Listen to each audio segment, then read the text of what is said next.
Bueno, vamos a continuar con el tema de signos vitales. Estamos hablando del pulso y acuérdense que cuando tomamos el pulso definimos ciertas características de ese pulso. Una de esas características es la amplitud, que dijimos que era la percepción, cómo percibíamos esa onda de pulso o esa gran volumen de sangre expulsado por el corazón a nivel de la periferia. Es la magnitud de, los, de la fuerza de ese impulso percibida por los dedos del examinador a nivel periférico. La idea es tener una amplitud normal, pero esto ya lo hablamos, dijimos que siempre para poder describir si la amplitud está adecuada o no adecuada, podemos usar una base que es comparando ambas extremidades. Una diferencia entre la amplitud entre ambas extremidades podría indicarme ciertas enfermedades como la disección aórtica, la arteriosclerosis, los aneurismas, la enfermedad de Takayasu o la disección, la coartación de aorta. Bueno, pero lo ideal es tener una onda de pulso normal y simétrica. Si yo tengo una onda de pulso un poco más aumentada, a ese pulso lo voy a describir como un pulso magnus. Pero si las ondas de pulso, acuérdense, esta sería normal, esta sería una onda de pulso muy aumentada. Si las ondas de pulso se vuelven también muy pequeñas, hablaría de una disminución de esa onda de pulso o de un pulso parvus. Entonces, pulso magnus me hace referencia a esas ondas de pulso aumentadas y pulso parvus me hace referencia a las ondas de pulso disminuidas. ¿Qué enfermedades me pueden producir esas alteraciones? Entonces, un pulso magnus lo vamos a encontrar, ejemplo, en una insuficiencia aórtica. Entonces, recuerden el corazón. Tenemos dos aurículas a nivel superior, dos ventrículos a nivel inferior. Esos ventrículos, cuando hacen la sístole ventricular, tienen toda la sangre, la expulsan hacia la periferia por dos válvulas, la válvula aórtica o la válvula pulmonar. Esta sería la aórtica, la del ventrículo izquierdo, y acuérdense que la válvula pulmonar sería la del ventrículo derecho. Si esas válvulas están insuficientes y se abren con gran facilidad, toda esta volemia, toda esta cantidad de sangre que tenemos dentro de los ventrículos va a ser expulsada de manera abrupta y va a llegar una gran onda de sangre a nivel periférico. Por eso las insuficiencias aórticas cursan con pulsos magnos. Están otras enfermedades como el hipotiroidismo, la anemia, la hipertensión. Bueno, enfermedades que me produzcan un pulso parvus, ese pulso disminuido, lo contrario. Entonces, si acá tenemos la insuficiencia aórtica, aquí vamos a tener lo contrario, la estenosis aórtica. ¿Qué es la estenosis aórtica? Son condiciones donde las válvulas aórticas, la válvula aórtica y sus valvas se encuentran fibrosadas. Y al estar fibrosadas se estenosan, se vuelven como estrechas y difíciles de abrir. Entonces, toda esa sangre que vamos a tener en los ventrículos va a tener una gran resistencia porque va a tener un poco espacio por donde caber para poder salir a la periferia. Entonces, poca sangre va a salir y va a ser expulsada periféricamente y por eso se va a diferenciar o tener un pulso periférico percibido como un pulso parvus de poca amplitud. Hay otras patologías que también me producen ese pulso, como la hipotensión, la insuficiencia cardíaca y el taponamiento cardíaco. Bueno, y dentro de esos pulsos, lo típico, lo más común es que encontremos el pulso normal, el pulso magnus o el pulso parvus, pero se pueden describir otros tipos de pulsos, como lo es por ejemplo el pulso Zeller, que me habla de un pulso donde hay ondas o las ondas que llegan a la periferia son de rápido ascenso y de rápido descenso. Sube rápidamente y desciende rápidamente. Ojo, cuando yo combino un pulso magnus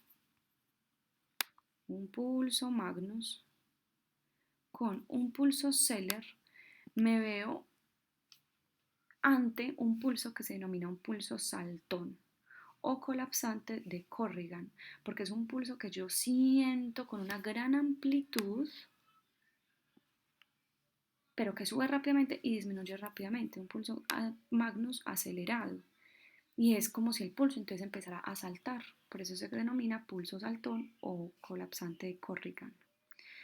Bueno, está el pulso tardus. El pulso tardus hace referencia a un pulso que se demora en alcanzar su máximo pico. Entonces empezamos a percibir el pulso Y sigue aumentando el pulso y ya por allá, después de varios segundos, eso realmente no demora mucho, alcanza su máximo pico. El pulso piliforme, ojo con ese pulso, se denomina como un pulso de pequeñez extrema, o sea que es más chiquito aún que el pulso parvus. Es un pulso muy difícil de palpar o de percibir. Y ojo cuando ustedes sientan ese pulso filiforme, porque el pulso filiforme en pacientes que están hemodinámicamente muy enfermos, muy comprometidos, puede significar que ese paciente está próximo a entrar en un paro cardiorrespiratorio. Entonces estoy difícilmente percibiendo un pulso y de un momento a otro lo voy a parar de percibir y el paciente me va a entrar en paro. Está el pulso paradójico. El pulso paradójico hace referencia a un pulso, idea, este les va a ayudar para acordarse de a qué hace referencia ese pulso. Es un pulso que durante la inspiración disminuye. Inspiración, disminuye. Y durante la expiración aumenta. Entonces, tomen aire profundo, profundo y toquen su pulso, palpen su pulso. Prácticamente no debería variar. La verdad, deberíamos tener siempre la misma amplitud. Ahora, boten todo el aire, botenlo todo y sigan tocando su pulso. Durante la expiración tampoco debería variar. Un paciente que notemos esas variaciones nos puede indicar que está sufriendo de pericarditis o derrames pericárdicos. Bueno, y el último, que es el pulso alternante, es una onda, se describe como un pulso con una onda con una amplitud normal, seguido de un pulso con una amplitud disminuida. También es típica y se da en los pacientes que tienen una insuficiencia del ventrículo izquierdo, que ese ventrículo izquierdo está entrando en falla. Miocardiopatías y también cuando empiecen a ese pulso alternante, onda normal, baja, onda normal, otra baja, normal, bajo, piensen que también es un mal pronóstico para el paciente. No queremos ver pacientes con estos pulsos, bueno, con ninguno de esos pulsos, queremos verlos con una amplitud normal. Bueno, entonces acá tenemos el pulso Zeller, bueno, ya estos los acabamos de definir, pulso tardus también, filiforme, pulso paradójico, acá está descrito, mírenlo acá. Entonces es un pulso que en unas fases está aumentando y después miren que disminuye, después aumenta, luego disminuye. ¿Por qué está aumentando y disminuyendo? Porque está inspirando o expirando. Entonces acuérdense, en la inspiración disminuye, o sea que en esta fase estaría tomando mucho aire el paciente y en la expiración aumenta, o sea que en esta fase donde vemos estas ondas grandes estaría expulsando todo el aire el paciente. Ahí vemos alguna pues como una gráfica que me ayuda a mirar bien pues como esos cambios en las amplitudes. Y miren el pulso alternante también lo hemos representado en esta gráfica. Miren en la primera acá, pulso alternante, una onda alta, una onda baja, alta, baja, alta, baja. Este es un paciente, acuérdense, de mal pronóstico, donde debemos sospechar que el ventrículo izquierdo está entrando en falla.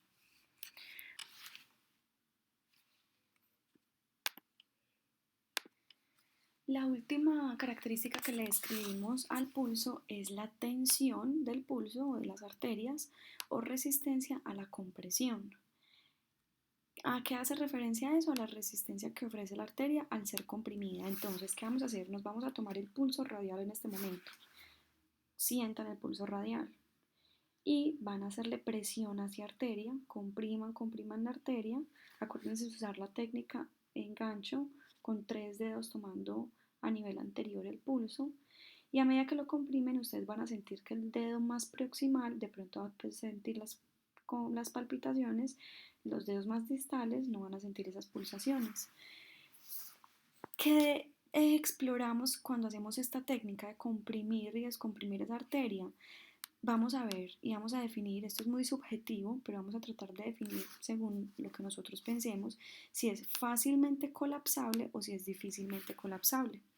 Si se colapsa con gran facilidad, Si yo, por ejemplo, soy un médico que no tengo un tensiómetro, que no tengo un fonendoscopio, que no tengo forma de medir la presión arterial, que ya vamos a hablar de ella, al menos solamente comprimiendo las arterias y notando que es fácilmente colapsable, yo puedo hablar de que la arteria está bajo una presión arterial sistólica, que ya vamos a ver qué es eso, de 90 milímetros de mercurio, que es una presión, digamos que dentro de los rangos normales. Pero si es una arteria que es difícil de colapsar, de pronto estoy expuesta ante arterias que están de pronto muy rígidas o presiones arteriales demasiado altas. Me puede hablar de presiones arteriales de 180 milímetros de mercurio. Ojo, esta técnica y esta maniobra la aplicamos más que todo, pues como para hacernos nosotros la idea de cómo es la anatomía de esa arteria, si está muy rígida o no está muy rígida, y de pronto si no tenemos equipos para tomar la presión, para hacer una toma indirecta o una aproximación indirecta de la presión arterial. Bueno, hablemos entonces ahora de la presión arterial. La presión arterial la definimos como la presión en la que se encuentra la sangre dentro de las arterias. Ojo que acá hay que describir o diferenciar dos cosas. ¿Qué es la presión y qué es la tensión? ¿Por qué? Ya dijimos, la presión es la sangre dentro de las arterias, pero la tensión se describe o se define como la fuerza que se opone en sentido contrario para evitar la exagerada distensión de la arteria. Entonces, una cosa, digamos que acá tenemos una arteria, un vaso sanguíneo, una cosa es yo introducir un catéter, este es mi catéter, y es medir aquí adentro a qué presión se encuentra la sangre, y otra cosa es desde yo externamente hacer una medida externa tratando de comprimir esa sangre para ver qué resistencia hay a esa compresión, esa resistencia externa. Entonces miren que son dos cosas diferentes. Aún así, esta medida que yo tomé con el catéter debe ser igual a esta medida que yo tomo externamente. Entonces, hablar de tensión y hablar de presión arterial es prácticamente lo mismo, pues porque los dos me van a dar la misma medida. Entonces ojo con eso porque muchos me preguntan, profe, pongo tensión arterial 120/80, sí es válido, y si pongo presión arterial es también igual de válido, entonces pueden ponerme presión arterial o tensión arterial y es lo mismo. Bueno, otra definición es la fuerza o el empuje de la sangre sobre las paredes de la arteria. Ojo, la presión en la que se encuentra la sangre dentro de estas arterias, la presión interna acá, esa presión arterial varía y tiene múltiples factores que hacen que varíe. Cada ciclo cardíaco, ya sabemos que es un ciclo cardíaco, sístole, diástole, sístole, diástole. Todo un ciclo del corazón comparado con el ciclo del próximo latido va a ser completamente diferente, puede no, va a ser completamente diferente. Entonces, la presión arterial con cada contracción y relajación del corazón va a variar. Entonces, para que lo tengamos muy en cuenta porque pasa lo mismo con el pulso. Luego que acabo de tomar la presión y me dio 110, 60 y la acabo de volver a tomar y ya me da no 110 sino 120, 60 o 115, 60. Esas variaciones son completamente normales. Ya vamos a ver cuándo viene siendo anormal. Entonces, hay dos tipos de presiones que vamos a sacarles y a tomar de los pacientes. Una presión que se denomina la presión sistólica, que es una presión máxima. Entonces, nuevamente tenemos la arteria, dentro tenemos la sangre, dentro de la arteria tenemos la sangre. ¿Cuándo vamos a tener mayor cantidad de presión sometida sobre esta sangre arterial? Cuando hay mayor cantidad, por ejemplo, de volumen sanguíneo. ¿Y cuándo hay mayor cantidad de volumen sanguíneo? Cuando el corazón acabó de expulsar la sangre. Entonces, si yo tengo un corazón que los ventrículos en este momento están en sístole, se están contrayendo, están expulsando toda esta sangre a la periferia, toda esta onda de sangre va a llegar a esas arterias y las arterias van a recibir una gran cantidad de sangre. Eso se traduce en una presión alta dentro de las arterias, una presión máxima. Por eso a esa presión la denominamos presión sistólica, porque la presión máxima ocurre durante la sístole cardíaca, presión sistólica. Entonces, se da en el momento en el que el ventrículo izquierdo eyecta la sangre hacia la aorta. Depende de la potencia en la que la sangre es eyectada. Y luego cuando ustedes lleguen a fisiología, ustedes van a ver que esa contracción ventricular va a depender y esa potencia ventricular va a tener varias variables. Por ejemplo, el volumen de eyección, cuánto volumen de sangre tiene el ventrículo izquierdo. Si el ventrículo izquierdo tiene poco volumen de sangre, la presión sistólica no va a ser tan alta. Pero si el ventrículo izquierdo tiene mucho volumen de sangre, la presión sistólica de pronto va a ser un poco más alta. Frecuencia cardíaca. Si ese ventrículo se está contrayendo muy rápido, de pronto no se está dando tiempo para llenarse durante la diástole nuevamente de sangre y de pronto la presión va a variar. Entonces también depende, hay muchas variables, esto lo van a ver ustedes en fisiología, pero hay muchas variables que influyen sobre esa presión sistólica o sobre ese momento de sístole ventricular. Bueno, la presión diastólica, la segunda presión que vamos a describirle a nuestros pacientes, entonces ya sabemos, le escribimos una presión máxima y la segunda presión que vamos a describir es la presión mínima. ¿Por qué es la presión mínima? Es lo contrario. Digamos que ya el corazón expulsó toda la sangre, esos ventrículos se quedaron completamente vacíos, toda la sangre ya pasó por el árbol arterial, ya está haciendo el retorno venoso, entonces dentro de las arterias queda poca sangre. Esa poca sangre de todos modos queda sometida bajo una presión. Obviamente esa presión va a ser una presión mínima. Si miramos ese momento vascular y lo comparamos con el momento cardíaco, vamos a ver que durante ese momento vascular el corazón se va a encontrar en una fase que se va a llamar fase de diástole. Entonces, durante la diástole cardíaca ocurre esto. Por eso a esa presión mínima también la vamos a denominar presión diastólica. ¿Listo? Entonces estas son las dos presiones que debemos buscar en el paciente, la máxima y la mínima, la sistólica y la diastólica. Aquí leemos, la diastólica representa la presión en la que la sangre queda en el árbol arterial. Casi siempre se observa durante la diástole, por eso es el nombre, y es regulada por la resistencia que oponen las arterias. Entonces ya todo ese bolo de sangre pasó por las arterias, quedó poca sangre dentro de las arterias. Ya de quién depende esa presión, más de la tensión que impriman las arterias sobre la sangre. Entonces depende de la resistencia vascular periférica. Ustedes van a ver ese término y lo van a profundizar un poco más en fisiología. Ahí van a aprender bien qué es la resistencia vascular periférica. Bueno, entonces, ¿qué equipos vamos a tener nosotros como médicos disponibles para tomar la presión? Entonces, primero necesitamos unos tensiómetros, ¿listo? Y hay diferentes tipos de tensiómetros. Están los tensiómetros anaeroides, que usan aire, y una válvula con un manómetro para medir la presión. Están los tensiómetros digitales, todos pues también usan aire, solamente que esta hace una lectura digital. Y están los tensiómetros de mercurio, que al insuflar aire miden la presión, pero con una barra y mercurio dentro de esa barra, una medición de mercurio.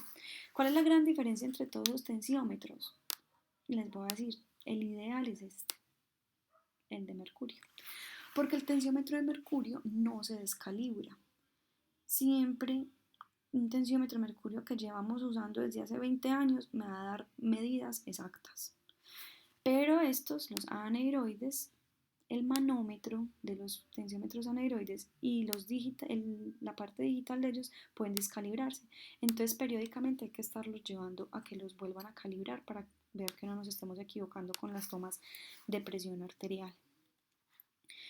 Este es el que más utilizamos, el anaeroide. Entonces miremos las partes o conozcamos ese tensiómetro.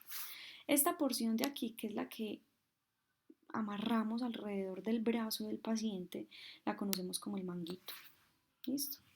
Ese manguito es de tela inextensible, es rígido, rígido, pero en el interior va a tener una bolsa, digámoslo así, de caucho. Y esa bolsa que está en el interior de caucho es la que se va a llenar de aire y va a apretar el brazo del paciente. Ese manguito va a tener unas mangueras, ¿listo? Entonces, una manguera va a ir conectada a lo que se denomina la pera. Entonces, esto que vemos aquí lo denominamos pera. Y esa pera tiene una válvula de aire que me permite el cierre o el escape del aire. Entonces, apretando esta pera es que vamos a llenar y liberando, bueno, apretando la válvula es que vamos a llenar todo este manguito de aire. Entonces todo este manguito se empezó a llenar de aire, se empezó a llenar de aire. ¿Qué pasa? El aire va a fluir también por una segunda manguera. Y esa segunda manguera va a ir conectada a el manómetro. El manómetro es el que me va a medir la presión que estoy insuflando o la presión de aire que está llegando por acá. Entonces, el manómetro hay que aprender a leerlo. Vamos a tener que cada rayita larga, miren que acá hay unas rayitas chiquitas, chiquitas, pequeñas y hay otra más grande. Cada rayita grande son 10 milímetros de mercurio. Entonces, 10, 20, 30, 40, 50, 60, 70 y así nos vamos. Llega pues hasta 300, pero nunca vamos a insuflar hasta 300. Cada rayita pequeña son 2 milímetros de mercurio. Entonces este sería 22, 24, 26, 28, 30. ¿Listo? Entonces, cada rayita ya sabemos que son 2. Si esta flechita que tenemos acá, que es la que va a ir subiendo, va a ir subiendo, va a ir subiendo, está apuntando exactamente acá, ¿cómo le diríamos esa presión? Entonces borremos eso y pongámosla apuntando allí. Entonces esa flechita me sube hasta ahí. ¿Cómo leemos esa presión? Yo diría que tiene una presión de 110, 111, 112, 114 más o menos, no sé entre qué la puse, 114 milímetros de mercurio. ¿Listo? Entonces tenemos que saber en qué valor tiene cada flechita. Y lo segundo, vamos a hacer las medidas, ahí lo dice, en milímetros de mercurio. Y así es que escribimos milímetros de mercurio. Entonces el paciente tiene 114 milímetros de mercurio. Y hay que mirar qué momento me marca la sistólica y qué momento me va a marcar la diastólica. Entonces, ese es el primer equipo que vamos a utilizar para medir la presión arterial. El segundo equipo con el que vamos a contar nosotros los médicos va a ser el fonendoscopio o estetoscopio. El fonendoscopio, el estetoscopio también tiene unas partes que hay que conocer. Primero vamos a tener las olivas. Las olivas son las partecitas que introducimos dentro de los oídos. Hay que saber cómo ponernos estas olivas porque tienen un derecho y un revés. Ojalá podamos ir a la universidad y de ahí miraremos cómo se pone bien ese fonendoscopio. Vienen pues los arcos metálicos, ellos me van a guiar el sonido. La tubuladora, que también me conduce pues como todo el sonido, que captan estas partes distales que denominamos la membrana y la campana. La membrana se caracteriza porque tiene, bueno, creo que acá no tengo una imagen, en otro video se las muestro, sino cuando nos reunamos se las muestro. Tiene una membrana completamente cubriendo toda la parte inferior. La membrana se utiliza para todo tipo de sonidos, para auscultar y escuchar todo tipo de sonidos. Pero cuando los sonidos de pronto requieren mayor precisión y mayor determinación al momento de escucharlo, vamos a utilizar la campana. La campana es esta parte superior, miramos que acá no hay nada que lo cubra, sino que tiene una parte metálica que se hunde como hacia la parte más central, se deprime hacia la porción más central. La campana es utilizada más que todo para percibir los sonidos sordos, por ejemplo los soplos cardíacos, los ruidos intestinales, los soplos cuando yo pienso o sospecho un soplo de la aorta abdominal o de las arterias renales. Para auscultar corazón y para auscultar abdomen, podría utilizar en ciertos momentos la campana. ¿Cómo determino yo cuál de estas dos usar o cómo usarla? ¿Cómo viro de un componente al otro? Girándola. Entonces uno toma esta parte distal pues, del fonendoscopio con la mano, uno la toma y uno la gira hacia un lado o uno la gira hacia el otro lado. Y uno escucha por las olivas. Por la que esté escuchando es la que está activada, ya bien sea la campana o la membrana. Para los que tengan un fonendoscopio en la casa, idealmente empiecen a utilizarlo desde ya, empiecen a girarlo, empiecen a variar entre campana y membrana para que sepan cómo se utilizan los dos. Los que no cuenten con un fonendoscopio en la casa, esperemos que lleguemos pues a la universidad y lo logremos utilizar. Bueno, entonces ya tengo los instrumentos, yo como médico, los instrumentos que necesito para tomar la presión arterial. Ya sé qué es la presión arterial. Ahora, ¿cómo la tomo? ¿Cuál es la técnica para utilizar la presión? Entonces, hay unas normas básicas que yo tengo que utilizar sobre un paciente, que yo tengo que aplicar sobre un paciente para poder tomar la presión. Si no, esa presión me va a salir alterada. Entonces, ¿cuáles son las normas para tomar la presión adecuadamente? Idealmente el paciente tiene que estar sentado. Si el paciente está parado, créanme que esa presión les va a salir alterada.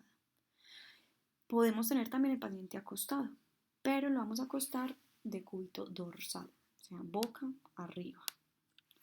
Si está acostado sobre un lado, sobre el otro, boca abajo, puede que la presión no salga alterada. Entonces, ojo, una de las normas es la posición en la que voy a tomar la presión, la posición que debe tomar el paciente. Segundo, el brazo del paciente debe estar ligeramente flexionado y a la altura del corazón. Ojo con esto. Y se los voy a poner acá en signo de exclamación. El brazo no debe estar recostado sobre la pierna del paciente o colgando. El brazo hay que cargarle el brazo al paciente y llevarlo a la altura del corazón, extenderlo sobre el corazón. A ese nivel es que tomamos la presión arterial adecuada. El brazo debe estar desnudo, no debe tener un saco, no podemos tomar la presión sobre una prenda de vestir. Si tiene una camisa manga larga, yo no puedo poner el tensiómetro sobre la camisa manga larga, yo le debo pedir al paciente que se quite la camisa. Y no es de remangar la camisa hasta arriba, porque el remangar la camisa hasta arriba puede producirme una presión sobre el brazo y eso me va a alterar las cifras de la presión arterial, entonces no puedo hacer eso. Si va a tener prendas, deben ser prendas muy livianas, que no estén ejerciendo ningún tipo de presión sobre el brazo del paciente para que no me altere esa toma. El manguito debe tener una anchura de 12 a 13 centímetros, o sea, ya sabemos que es el manguito, midiendo de acá hasta acá, esta medida me debe dar de 12 a 13 centímetros. Si el paciente es muy obeso, hay banquitos más grandes de 15 a 18 centímetros, o si el paciente es pediátrico, por ejemplo, hay manguitos con una anchura mucho más corta. Entonces ellos varían en tamaño, pero un paciente promedio debe utilizar un manguito que mida entre 12 y 13 centímetros. El paciente debe llegar en reposo. Entonces si es un paciente que me llega corriendo al consultorio y yo lo veo agitado, esa presión va a salir alta, con toda seguridad. Entonces, ¿yo qué debo hacer? Debo decirle al paciente, te me sientas acá y me vas a descansar 15 minutos, de 10 a 15 minutos. Cuando yo pase este tiempo, el paciente ya debe estar completamente descansado. Después de ese tiempo, puedo tomar la presión. Ojo, al igual que el pulso, ¿qué pasa con la presión? También se debe tomar en ambos brazos, tanto en el miembro superior derecho como en el miembro superior izquierdo, porque si hay diferencias en la presión entre los miembros, también vamos a ver que eso me puede hablar de enfermedades vasculares. Tomar en otras extremidades en caso de sospechar coartación de aorta, lo mismo, si hay ve acá les di una enfermedad, si hay coartación de aorta o sospecha de coartación de aorta, yo tengo que tomar la presión en las 4 extremidades, miembro superior derecho, miembro superior izquierdo, miembro inferior derecho y miembro inferior izquierdo, en las 4 extremidades idealmente. Al paciente se le debe decir el día que vaya a tomarse la presión, si él está, por ejemplo, en controles periódicos de la presión, señor, hay que decirle, señor, siempre que usted venga para tomarle la presión, ese día no pudo haber consumido ni café, ni té, ni chocolate, ni bebidas energizantes, bebidas oscuras como la Coca-Cola. Todas las bebidas oscuras se deben evitar. No puede haber fumado ese día. No puede haber hecho ejercicio durante la mañana o antes de la consulta médica y debe evitar los cambios emocionales como el estrés, la depresión, la euforia. También hay medicamentos que de pronto hay que considerarlos en el momento de la toma de la presión. De pronto, dependiendo pues como de cada paciente.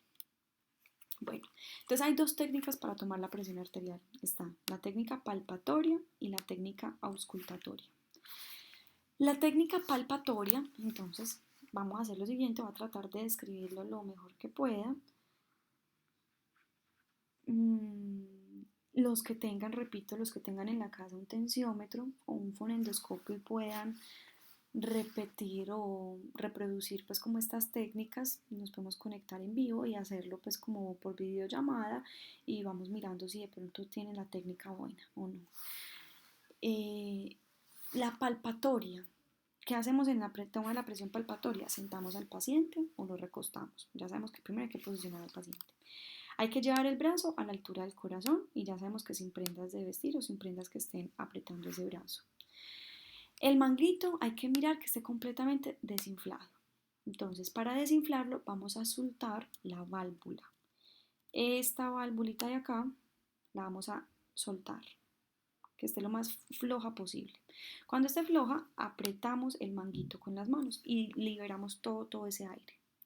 Cuando lo liberamos, volvemos a esta válvula y la cerramos. No la cierren muy duro porque ya para luego soltarla de pronto se va a imposibilitar pues como la cosa. Entonces, ya sabemos cómo desinflar el manguito. Ponemos el manguito desinflado con la válvula apretada sobre el brazo y lo amarramos.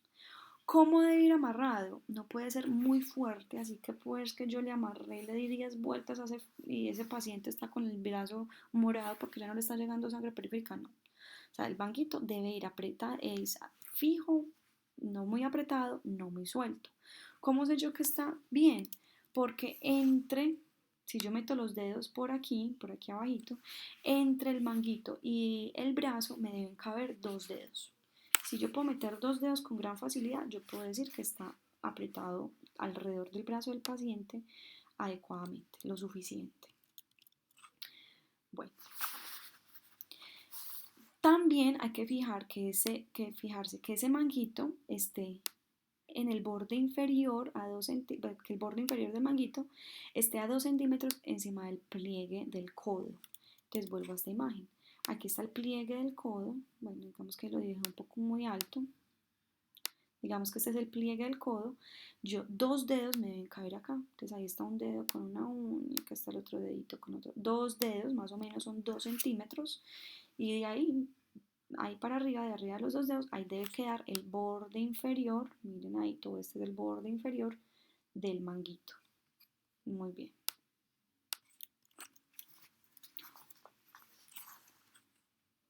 ¿Qué hago yo cuando ya tengo esto? Voy a posicionar el fonendoscopio, acuérdense, la membrana del fonendoscopio sobre la arteria braquial. Entonces, para saber dónde posiciono el fonendoscopio, tomo el pulso braquial. Entonces, digamos que el pulso lo sentí ahí, donde tengo la estrellita. Entonces, justo donde siento el pulso, posiciono el fonendoscopio. Y ojo, lo ideal es que estas dos mangueras, entre las dos mangueras, me quede la arteria pasando. Entonces, para ser un poco estrictos, digamos que esta imagen está un poquito corrida. La arteria debe pasar entre las dos mangueras. Entonces, si la arteria pasa ahí, yo ya sé que el fonendoscopio lo tengo que poner ahí, entre las dos mangueras. Pero para eso, acuérdense, primero tomo el pulso para saber dónde posicionarlo. Bueno. Una vez tengo ya posicionado el manguito, empiezo a inflarlo. Y lo empiezo a inflar, inflar, inflar. Ah, bueno, pero ahí me equivoqué yo. Ahí estoy hablándoles de la presión auscultatoria. Estamos hablando de la palpatoria. Entonces, ¿qué vamos a hacer en la palpatoria? Vamos a palpar el pulso radial. nos vamos a ir a esa corredera o ese canal del pulso, tal vez el pulso radial, ya todos sabemos dónde queda el pulso radial, y palpando el pulso radial vamos a empezar a insuflar el manguito. Entonces empezamos a echarle aire a ese manguito, a llenarlo y llenarlo y llenarlo de aire. A medida que vaya llenando de aire, vamos a ir mirando el manómetro. Vamos a ir fijándonos cómo esta flechita de acá va a ir subiendo y va a ir subiendo y va a ir subiendo. A eso siempre, fíjense muy bien palpando el pulso de la arteria radial. El punto o el momento en el que se desaparezca el pulso, digamos que yo llegué hasta acá y aquí ya paré de sentir el pulso radial, en ese momento voy a insuflar 20 milímetros de mercurio más. Entonces voy a llevar la flechita, vamos a echarle un poquito más de aire a ese manguito, insuflarlo más y vamos a llevar de 120 a 130 a 140. Vamos a insuflarlo hasta 140 milímetros de mercurio. Y de ahí empezamos a liberar el aire lentamente. ¿Qué pasa cuando empezamos a liberar el aire? Esta flechita empieza a caer y a caer. El punto donde reaparezca el pulso, digamos que ya cayó hasta acá. Más o menos, pongámoslo exacto, 110. En 90 milímetros de mercurio reapareció el pulso. En el momento en el que reaparezca el pulso, yo voy a determinar que esa es la presión arterial sistólica. Y yo voy a ponerlo así en nuestra clínica. Presión arterial palpatoria, pongo presión 90 milímetros de mercurio, presión arterial sistólica, sí, igual a 90 milímetros de mercurio, técnica palpatoria. ¿Listo? Si no entendemos bien, lo volvemos y lo repetimos cuando nos reunamos. Ahora, ¿cuál es la técnica auscultatoria? Ajustamos el manguito como les dije que se ajustaba. Entonces lo posicionamos bien, sacamos todo el aire del manguito, apretamos la válvula, lo ajustamos alrededor del brazo del paciente, contamos 2 traveses de dedo por encima del pliegue antecubital, miramos que las 2 mangueras estén pasando por la mitad de la arteria braquial, ponemos el fonendoscopio sobre la arteria braquial y empezamos a insuflar. Entonces, a medida que vayamos insuflando, vuelve a pasar lo mismo, pero ya no estamos palpando, sino que estamos escuchando por el fonendo. Por eso es la técnica auscultatoria. ¿Qué pasa con esta flecha? Ella empieza a subir y empieza a subir. Y vamos a notar que cuando empecemos a subir, más o menos por acá, empiezan a aparecer unos sonidos. Tum, tum, tum, tum. Unos sonidos que me indican los latidos del corazón. Tum, tum, el pulso del paciente. Esos sonidos los empezamos a escuchar por acá. Los seguimos escuchando hasta que desaparezca. Entonces digamos que más o menos por acá, en 150 milímetros de mercurio, los sonidos desaparecieron. Vuelvo a lo mismo. ¿Qué hago a los 150 latidos por minuto? Insuflo 20 milímetros de mercurio más. Entonces lo llevo a 160 y a 170 milímetros de mercurio. 170 milímetros de mercurio, hasta ahí insuflé. ¿Estoy escuchando algo? No, porque acuérdense que el sonido volvió a desaparecer. ¿Qué hago yo a este nivel? Empiezo a liberar la válvula y a liberar el oxígeno. Y esta flechita empieza a descender. ¿A qué velocidad debe descender? Debe descender 2 rayitas por segundo. Entonces en un segundo yo debo ver cómo desciende 2. Otro segundo, otras 2. Otro segundo, otras 2. O sea que miren que debe descender a una velocidad muy lenta. Esa flecha debe ir disminuyendo muy lentamente y se debe ir soltando el aire y liberando el aire de forma muy lenta. Cuando los sonidos vuelvan a reaparecer, digamos que reaparecieron acá, yo defino que ese es el primer ruido que escucho y me acuerdo y me grabo en la cabecita ese número, 140. Entonces en 140 volví a escuchar los sonidos cardíacos. Tum, tum, tum, tum, tum. Seguimos liberando el oxígeno y esa flechita sigue descendiendo. Cuando el último sonido aparece o el último sonido se da y luego desaparece, digamos que desapareció por acá el último ruido, yo me debo grabar ese último numerito, 60. Entonces acuérdense, reapareció a 140, desapareció el último ruido, se dio en 60. ¿Qué significa esto? Que la presión máxima, miren que acá tenemos una presión máxima y miren que acá tenemos una presión mínima. Significa que la presión máxima es de 140 milímetros de mercurio, la presión sistólica, y que la presión diastólica fue de 160 milímetros de mercurio. Y eso hay que anotarlo en la historia clínica. ¿Cómo lo vamos a anotar? Presión arterial igual a 140 sobre, ojo que ustedes a veces no me ponen este sobre y hay que ponerlo así, sobre 60 y las unidades, milímetros de mercurio. ¿Listo? Muchachos, entender esto es un poco confuso y más cuando uno lo lee o cuando uno lo escucha así, lo ve por imágenes. Créanme que no me quedan las dudas si realmente van a entender o no van a entender este punto de tomar la presión arterial. Y por más de que ustedes lo lean y se lo aprendan, no van a poder entenderlo hasta que no tengan un fonendo en la mano y un tensiómetro en la mano. Entonces, para los que tengan fonendos y tensiómetros, aprovechenlos.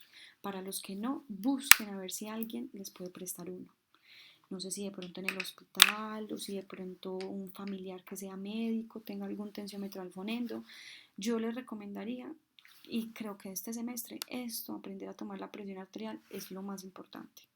Y es una técnica que hay que practicarla y practicarla y practicarla N mil veces para poder perfeccionarla y tomar buenas presiones arteriales. Entonces les recomiendo que vayan buscando a ver cómo les pueden prestar un tensiómetro, un fonendo, y si no es del caso, pues esperamos a que volvamos a la universidad o el próximo semestre, pues repasan bien esta técnica. Esa es la presión arterial auscultatoria. Veamos cuáles son los pasos que tengo acá. Entonces ajustamos el manguito, inflamos el brazalete auscultando el pulso de la arteria braquial. Miren que aquí palpamos el pulso de la arteria radial. Son dos arterias diferentes. Vamos auscultando esa arteria radial y vamos a ver que aparecen unos ruidos. Los escuchamos hasta que desaparezcan. En el momento que desaparecen, insuflamos 20 milímetros de mercurio más y empezamos a desinflar o desinsuflar lentamente. Acuérdense, 2 rayitas por segundo. ¿Hasta cuándo? Hasta que reaparezca el sonido. Esa primera reaparición del sonido me fija la presión arterial sistólica. Empezamos a escuchar entonces ahí los ruidos, tum, tum, tum, tum, tum, y de un momento a otro los paramos de escuchar. El último momento en el que escucho el último ruido me determina la presión arterial diastólica. ¿Qué son esos famosos ruidos? Esos famosos ruidos tienen nombre y se conocen como los ruidos de Korolkov. Entonces miren acá, tenemos un manguito que me lo empiezan desde 50, pongamos acá desde 0. Empecémoslo como lo vemos acá, desde 0. Y empezamos a insuflar, empezamos a meterle presión al tensiómetro. Entonces empezamos a insuflar y empezamos a subir 10, 20, 30, 40, 50, 55 milímetros de mercurio. ¿Qué pasa en 55 milímetros de mercurio? Bueno, subamos hasta la máxima. Hasta la máxima, llegamos a 110, 120, 130. 130 milímetros de mercurio y empecé a liberar el aire. En 110 apareció el primer ruido, nuevamente. ¿Qué me determina ese primer ruido? La presión sistólica. Y esos ruidos tienen unas características peculiares. El primer ruido, digamos que es un ruido sordo, aquí me los describen. Son 5 ruidos de Korolkov que debemos escuchar, o 5 fases de los ruidos de Korolkov. Los primeros ruidos se denominan como ruidos sordos. Y miren que son ruidos que en intensidad van ascendiendo. Entonces, digamos que el primero se escuche tun, tun, tun, tun, tun, y ellos van ascendiendo en intensidad. Los segundos ruidos que se escuchan empiezan a soplar, como si esa arteria estuviera soplando. Se denominan los ruidos soplantes. Los terceros ruidos se describen como ruidos, son estos y estos, perdón, ruidos que retumban. Son los más fuertes y los más secos de todos. Son los que mayor intensidad audible tienen. Y luego esos ruidos empiezan a desaparecer. Entonces acuérdense, empiezan tun, tun, tun, tun, tun, y después vuelven y disminuyen en intensidad. Disminuyen tanto en intensidad que a esos últimos ruidos los denominamos ruidos algodonosos. La cuarta fase de los ruidos de Korotkov se denominan ruidos algodonosos. El quinto ruido de Korotkov es el último ruido que auscultamos y es el ruido que me determina la presión arterial diastólica. O sea que este paciente, miren dónde tiene su primer ruido, miren dónde tiene su último ruido. Este paciente tiene una presión de ¿qué? 110 sobre 55 milímetros de mercurio. Me tomo el tiempo en escribirles milímetros de mercurio porque a ustedes siempre se les olvida poner las unidades. Pongan las unidades. Entonces revisamos esta técnica, cómo está este médico, esta enfermédica tomando la presión arterial. Acuérdense, pliegue antecubital. Digamos, si el pliegue antecubital está acá, digamos que el manómetro está un poco descendido. Hay que desamarrarlo y subirlo un poquito más, porque acuérdense que entre el borde inferior y entre el pliegue antecubital deben haber 2 centímetros, 2 dedos, 2 cabezas de dedos. Miren cómo están esas mangueras. Están yo creo que bien posicionadas. Y miren dónde está el fonendo, está sobre la arteria braquial. Yo digo que esta técnica está bien tomada. Compárenlas con esta. Ojo, ¿qué están viendo ustedes ahí? Miren que este error lo cometen todos los médicos. Yo no sé por qué les encanta hacer esto a los médicos.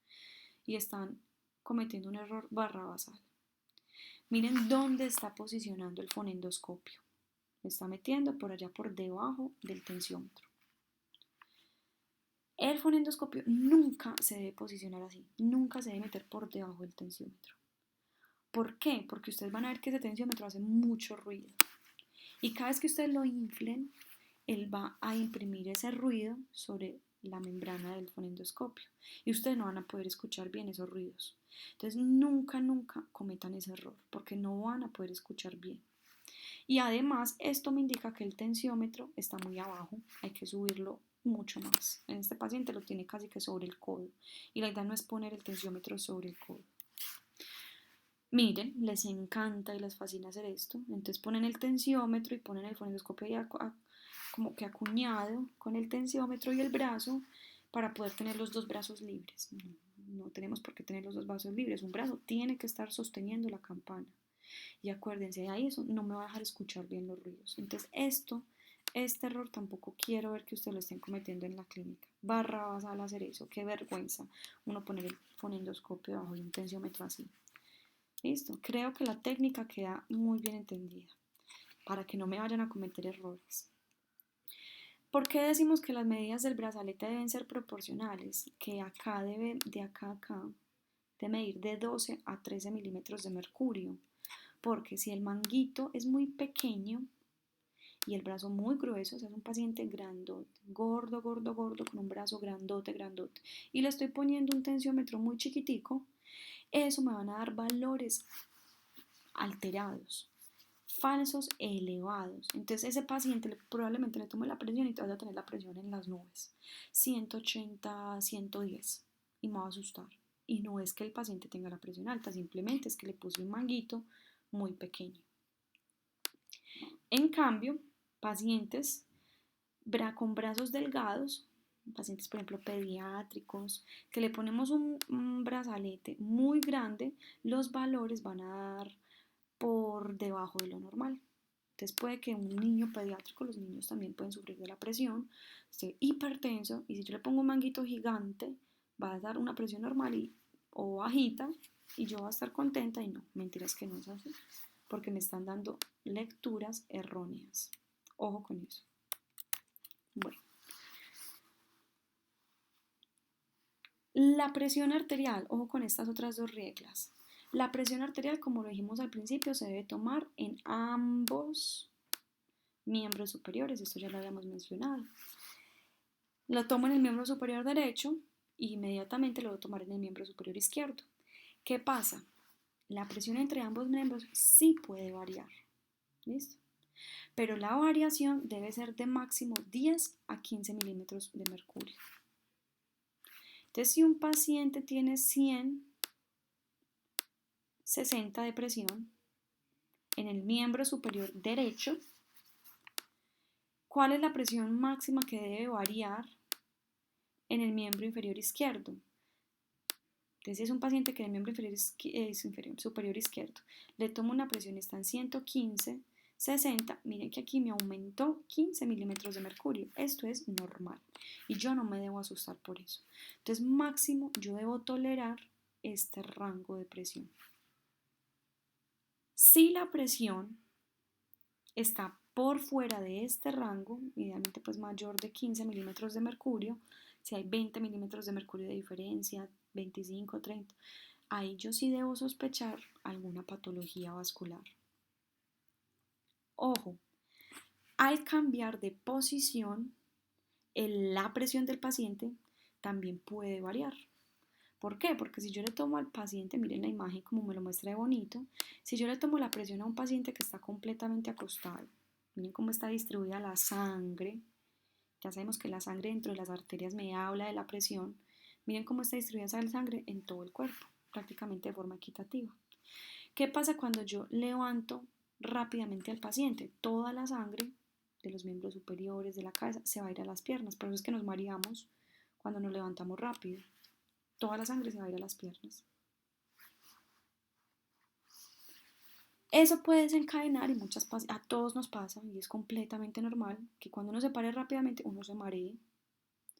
A eso le denominamos hipotensión ortostática, se nos baja la presión. ¿Cuánto es lo normal que se puede bajar la presión? 10 milímetros de mercurio. Si se baja mucho más de 10 milímetros de mercurio, puedo sospechar enfermedades como la disautonomía. Entonces hay que tomar pacientes que yo sospeche disautonomía, esos pacientes que están desmayando continuamente en la calle, parados, esperando en una fila y se están desmayando. Entonces sospechen disautonomía, nos acostamos, los paramos y miramos si la presión disminuye más de 10 milímetros de mercurio, tanto la sistólica como la diastólica, podría yo sospechar esa enfermedad. La frecuencia cardíaca también tiende a aumentar. Lo normal es que aumente 20 latidos por minuto cuando yo hago esta maniobra. Eso es lo normal. Entonces, ojo, aprendamos lo normal para que reconozcamos las variaciones anormales. Bueno, hay unos fenómenos que podemos encontrar cuando estamos escuchando esos ruidos de Korolkov. Está el fenómeno, son dos básicamente, el hiato auscultatorio. Y este segundo fenómeno, que expliquémoslo de una vez, es un fenómeno en el cual yo escucho los ruidos de Korolkov hasta llegar a 0 milímetros de mercurio. Entonces, devolvámonos a esta imagen.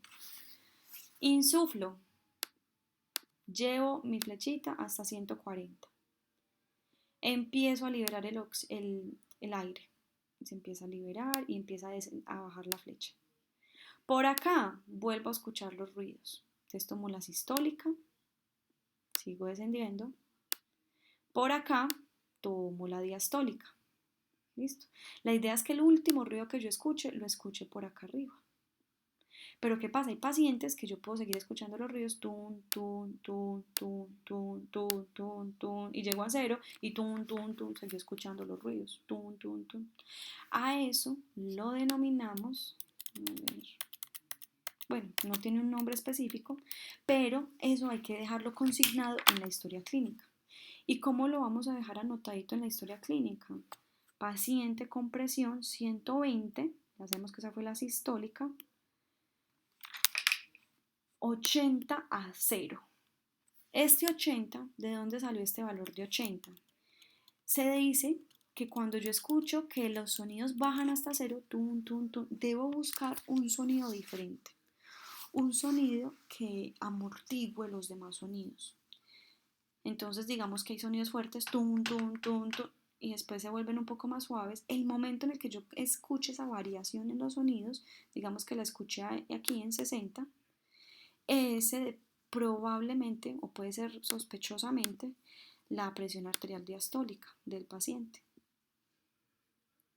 Entonces yo lo pongo así, 100, 60 a 0, como lo ven acá. Entonces este paciente tuvo una atenuación de esos ruidos cuando llegó a 80, pero aún así es una sospecha, una presión arterial diastólica sospechosa, porque realmente no vamos a saber fidedignamente cuál es el valor real. ¿Por qué? Porque se fue hasta 0. Ese es el primer fenómeno con el que nos podemos cruzar. Y el otro fenómeno con el que nos podemos cruzar se denomina el hiato auscultatorio. El hiato auscultatorio hace referencia, como dice ahí, a la desaparición inicial de los ruidos, que puede interpretarse como el final de la cuarta fase. Bueno, a ver, expliquémoslo, no lo leamos tanto ahí, expliquémoslo mejor acá. Estoy en 0 milímetros de mercurio. Empiezo a insuflar. ¿Listo? No debo escuchar nada. No debo escuchar nada. Llega un momento en el que empiezo a escuchar los ruidos. Tun, tun, tun, tun, tun, tun, y los ruidos se desaparecen. Entonces digamos que se desaparecieron acá más o menos, en 150 milímetros de mercurio. Si yo dejo el manguito hasta ahí, insuflado hasta 150 milímetros de mercurio, y a partir de 150 milímetros de mercurio empiezo a desinsuflar, vuelven a aparecer esos ruidos. Tun, tun, tun, tun, tun. Y yo ahí tomé una presión máxima, que sería esta, la sistólica, y tomé una presión mínima, que sería esta de acá abajo, la diastólica. Presión arterial diastólica. Pero ¿qué pasa? Por eso hay que insuflar 20 milímetros de mercurio más después de que escucho el último ruido, porque puede existir este hiato, este gap auscultatorio, este periodo que es un hiato o que es un gap auscultatorio. Es un periodo de ausencia de ruidos. Entonces miren acá, ¿qué pasa si yo soy juiciosa? Entonces estoy insuflando, empecemos en 0 y empezamos a subir. Por acá empecé a escuchar los ruidos. Tun, tun, tun, tun, tun, tun. Se perdieron los ruidos. Yo pienso que ya ahí es la sistólica, ¿cierto? Pero ¿yo qué hago? Yo soy juiciosa e insuflo 20 milímetros de mercurio más. Entonces, insuflo un poco más. Cuando llego acá no escucho nada. No escucho absolutamente nada. Pero cuando llego acá, vuelvo a escuchar los ruidos. Tun, tun, tun. O sea que aquí me estaba marcando una falsa sistólica. Miren que la sistólica realmente estaba mucho más arriba. Entonces ahí estoy escuchando otra vez los ruidos. Ay, aquí escuché un gap. Entonces sigamos insuflando. Tun, llegué hasta 200 milímetros de mercurio. O sea que ese paciente hay que insuflar hasta dónde? Hasta 20 milímetros de mercurio más. Y ya esos 20 milímetros de mercurio no escucho nada. Desde ahí puedo empezar a desinsuflar con toda tranquilidad. Cuando me reaparezca el sonido, lo denominaré una sistólica, y cuando me desaparezca el último ruido, lo denominaré la diastólica. Ojo, por eso es importante que cuando vayamos desinsuflando, no liberemos todo el aire en el último ruido. Porque si yo libero, escucho acá tun, estoy desinsuflando, tun, tun, tun, y escucho el último ruido, y ahí libero todo el aire, se me cae esto abruptamente hasta 0, a mí se me perdió la verdadera diastólica. Y si yo no insuflo 20 más, se me pierde la verdadera sistólica. Entonces, ojo con estos gaps auscultatorios o estos hiatos auscultatorios, porque me pueden indicar falsas cifras de presión arterial.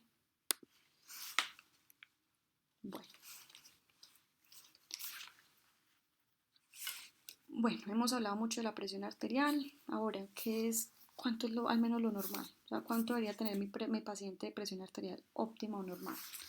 Esto es lo normal en los pacientes adultos. Tener presiones por debajo de 120/80. Es la óptima. Por debajo de 120/80. Máximo se permite, para yo hablar de que es una presión normal, un paciente de 130/85. Por encima de 130/85, yo ya empiezo a pensar en una presión normal todavía, pero tendiente a estar alta. Si a partir de 140/90, ojo con ese valor, 140/90, yo ya hablo de hipertensión. Y a partir de 3 cifras tomadas en 3 días diferentes, entonces hoy cité a don Juan a mi consultorio, llegó y tomé la presión 140/90, sospecho hipertensión, lo cito 2 días seguidos. Y cuando tomo 3 días seguidos la presión alta, ahí yo diagnostico hipertensión arterial. Entonces, hoy tomé 140/90, mañana tomé 150/100, pasado mañana 140/90, siempre estuvo por encima de 140/90. A Juan yo ya le puedo poner una historia clínica, diagnostico hipertensión arterial. Y hay diferentes grados de hipertensión arterial, grado 1, grado 2, grado 3, dependiendo de las cifras. Apréndanse al menos la grado 3 por el momento, mayor de 180/110 es una hipertensión ya severa prácticamente. Bueno, ¿qué más dice acá? Esos son los valores normales. Hay que tener en cuenta otras dos variables, lo que es la presión arterial media y la presión diferencial o presión de pulso. La presión diferencial es una resta. Entonces, en la presión diferencial vamos a coger la presión arterial sistólica menos la presión arterial diastólica y eso nos debe dar un valor. Ese valor debe ser de máximo 40 milímetros de mercurio de diferencia. Si son valores mucho más aumentados, que van por encima de 140 milímetros de mercurio, yo puedo sospechar insuficiencia aórtica. La presión arterial media es una presión promedio. Acuérdense lo que les dije cuando empezamos a hablar de la presión arterial. La presión arterial varía en cada ciclo cardíaco. Entonces, yo acabo de tomar la presión y en 5 minutos vuelvo y la tomo y ya me dio un rango diferente. Y en otros 5 minutos vuelvo y la tomo y me dio otro valor diferente. Esas variaciones son normales porque ya vimos que la presión tiene muchas variables. Pero yo debo calcular mínimo una media, una presión promedio del paciente. Esa presión arterial promedio, vamos a ver si les tengo acá, la vamos a calcular con esta fórmula. Es 2 veces la diastólica más, ya cogemos la presión diastólica, la multiplicamos por 2. Y a ese valor le sumamos la sistólica, suma. Lo que nos da lo dividimos por 3 y eso nos debe dar la presión arterial media. Hay otras formas, hay 3 fórmulas, a mí me parece que esta es la más fácil. Si no, pues miren las de arriba y la que a ustedes les parezca más fácil la pueden utilizar. Pero me parece que esa de abajo es la más fácil de aprenderse. ¿Por qué hay que sacarle la presión arterial media a los pacientes? Porque esa presión promedio me habla de esto, de la perfusión de los órganos corporales. Entonces tengo un paciente, mi paciente tiene corazón, mi paciente tiene a ver acá, tenemos los miembros inferiores, miembros superiores. Bueno, mi paciente tiene el sistema nervioso, mi paciente por acá tiene el hígado, mi paciente está lleno de órganos, tiene los riñones. Cada órgano necesita recibir su aporte sanguíneo, su aporte vascular, el sistema nervioso también. Y para que la sangre llegue hasta esos órganos necesitamos meterle presión a la sangre para que ella pueda fluir. Entonces hay una presión arterial mínima que necesitan esos órganos para ser perfundidos. ¿Cuál es ese valor? 60 milímetros de mercurio. Entonces un paciente que esté enfermo, ustedes siempre tienen que sacar este rango, este valor. Y si ustedes notan que la presión arterial media está por debajo de 60 milímetros de mercurio, sospechen que los órganos de ese paciente están sufriendo. Y a ese paciente, como sea, hay que empezar a aumentarle la presión. para subirle la presión arterial media y poder perfundir esos órganos y que esos órganos no me entren en isquemia, en necrosis. Crisis hipertensiva es otra de las valores que utilizamos mucho. Está la presión normal, abnormal alta, hipertensión grado 1, 2, 3. Y la crisis hipertensiva hace referencia a una presión de más de 120, 180 a 120 con signos o síntomas que me indiquen sufrimiento de órgano periférico. ¿Listo? Búsqueme más bien la diferencia entre crisis hipertensiva y emergencia hipertensiva. Y vamos a discutir cuál es la diferencia entre esas dos. Bueno, miremos este video rápidamente. Vamos a ver si sí me funciona.